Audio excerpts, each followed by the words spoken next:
Mic check. 1, 2, 3.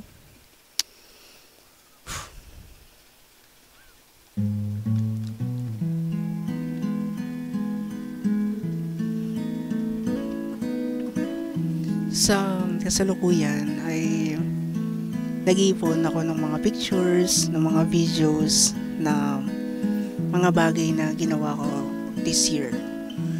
And so far, base dun sa mga nakita kong mga larawan, base dun sa mga video na kinocompile ko sa kasalukuyan, sa kalagitnaan ng madaling araw, merong isang word na gusto kong i-describe para sa akin sa buong 2023. Isang salita na siguro ikakagulat din nung lahat na ito yung pakiramdam or naramdaman ko buong taon.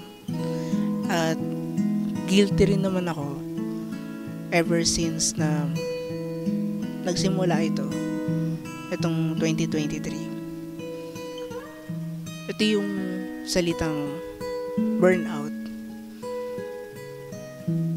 Di ko alam pero ilang araw pa lang yung dumadaan pagpasok ng taon. Syempre, sobrang hopeful ako. Ang dami kong plano, ang dami kong gustong gawin, ang dami kong parang gustong ma-achieve this year. Pero nakaramdam agad ako nung parang pagkatamad ng una, hanggang sa unti-unti na-acknowledge ko na eto ata ulit yung pagkawala ng spark sa mga bagay na ginagawa ko. Alam niyo naman na lahat ng to ay bahagi ng aking talento, ng passion. Kaya nga ako nag-broadcasting Gustong-gusto kong gumawa ng video. Pero nagsisimula pa lang yung taon, naramdaman ko na kagad na parang bakit ganun? Bakit parang ayaw ko? O ayaw ko na? Bakit parang hindi naman to yung ina-expect ko sa sarili ko?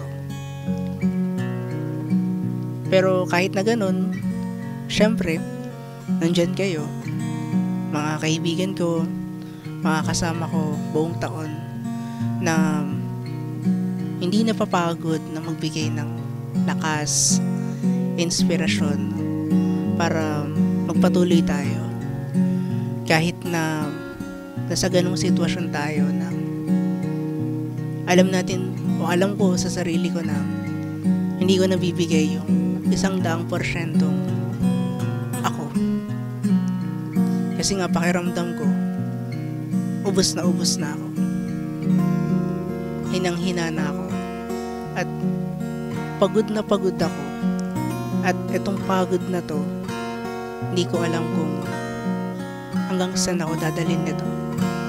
O hindi ko alam kung ano ba yung pahinga na kailangan ko para mawala siya. Ganun pa man, sa mga nakita kong litrato, sa mga binalikan kong mga videos, mga proyekto natin sa iba't ibang major at minor na subject or courses, sabi nga nila. Nagawa ko siya ng masaya ako. Masaya ako na ginagawa siya kasi kayo yung kasama ko.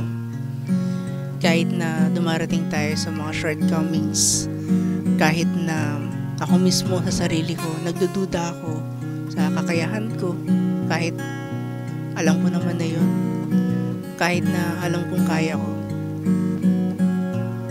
masaya akong naitawid yung mga proyekto na yun, nakasama ka, kasama kayo. Kasi dito ko lang din naramdaman na kahit na ayoko, kahit na hindi ko na kaya, nandyan kayo, kinakaya nyo. Kaya sino ba naman ako para sumuko na lang ng ganun-ganun. Sobrang haba nung taon na to para sa akin. And ang dami nangyari. Hindi lang puro ups, hindi rin puro downs. Dito ko mas naramdaman na bilog nga yung mundo. May mga pagkakataon na masaya ka, nasa taas ka. Pero mas madalas yung nasa baba ako. Nahihirapan, nagdurusa, nawawala, nagpapahinga, nagpapagaling. Maraming regrets, pero thankful pa rin sa lahat ng mga nangyari. At isa siguro sa mga bagay na talagang nahirapan ako ngayong taon ay yung pag-build up at yung pananatili ng relasyon ko sa mga tao sa paligid ko. Kasi unconsciously, some or many of them, hindi ko alam, nasasaktan ko na pala. At may mga ganun din namang tao sa akin. Hindi nila alam na deep inside, nadudurog ako sa mga ginagawa nila. Pero eto ako, laging nagpapatawad, laging umiintindi, at laging nagmamahal at nagsasakripisyo para sa kanila. Kaya minsan napapatanong ako na parang, bakit ako, ang bilis lang sa akin ng lahat. Sa iba, matagal yung proseso. Alam kong nagkamali ako sa ilang mga punto. May mga hindi sinasadyang desisyon sa buhay at mga gawain na hindi ko na dapat ginawa. Hindi ko na dapat tinuloy. Hindi ko na dapat pinagmalaki ba. Pero matagal nga yung proseso. O masyado lang ako naging mabait. Masyado lang din ako naging overwork. O sobra-sobra lang din ako magmahal.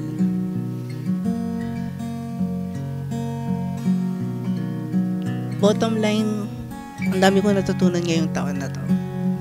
Ang hirap isa-isahin sa video na to. Baka maging podcast to pag inisa-isa ko lahat yun. Pero one thing for sure, lahat naman ng yun ay babaunin ko. Lahat ng yun ay sisikapin kong mai-apply sa sarili ko sa mga susunod na taon. At palagit lagi namang nagiging eager tayo na maging best version ng mga sarili natin. Kaya kahit burnout, kahit na ito yung masasabi ko lowest point talaga ng buhay ko itong taon na to, marami naman na tayong nagawa. Marami rin tayong napatunayan. Marami rin tayong ipagmamalaki sa hinaharap. Siguro nga masyado na ako naging madaldal ngayong taon at karamihan sa mga plano at gusto kong gawin ay hindi ko nagawa. Kaya sinasabi ko ngayon sa sarili ko na sa susunod ng mga taon, gawin na lang natin. Sa mga susunod na taon, ipaglaban na natin. Sa mga susunod na taon, ito na yun. At ayoko nang isipin na may susunod pa. Para yung kasalukuyan lang ang iisipin ko. At gusto kong gawin, o yung mga bagay na gusto kong gawin, masimulan ko na ngayon. Pero please, bear with me. Sana sa mga nalalabing araw at linggo ng taon na to, mapagpasensyaan nyo pa ako. Dahil gusto ko pong bigyan ng mas mahabang oras ang sarili ko. Dahil alam kong maaaring meron akong pagkukulang personally sa sarili ko. At gusto ko munang bumawi bago ulit tayo magsimula ng bagong kabanata ng buhay natin sa susunod na taon.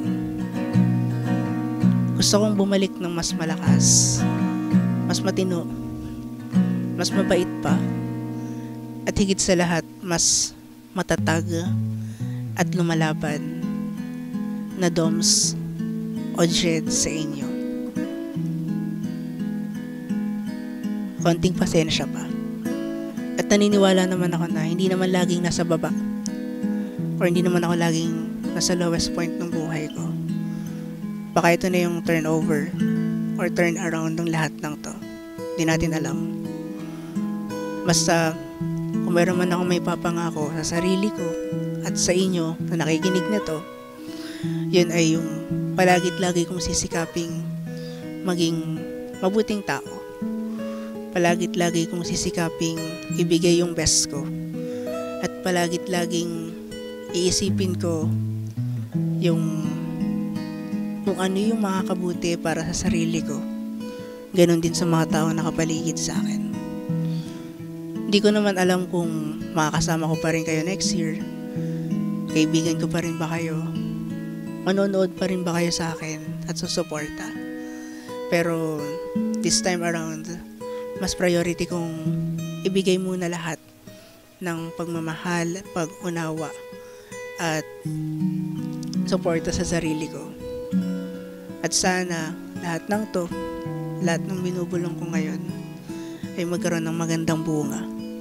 Pwedeng sa 2024, pwede rin naman sa 2025, 2030. Di ko alam, di natin alam. Pero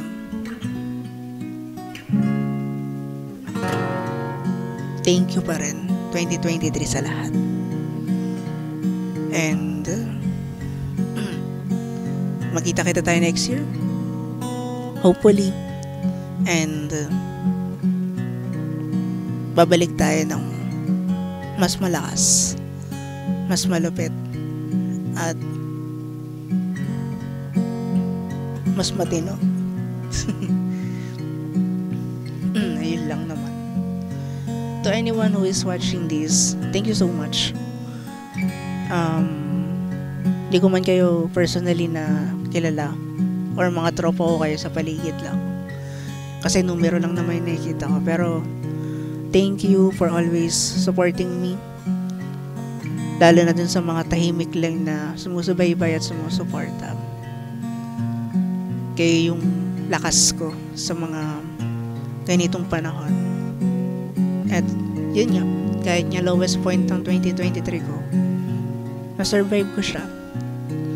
At sinisikap ko noon na mag-show up kahit nasa difficult moment or difficult situation ako. Siguro yun na lang muna. Kasi babalik na ako sa pag-edit. Babalik na ako sa ginagawa ko.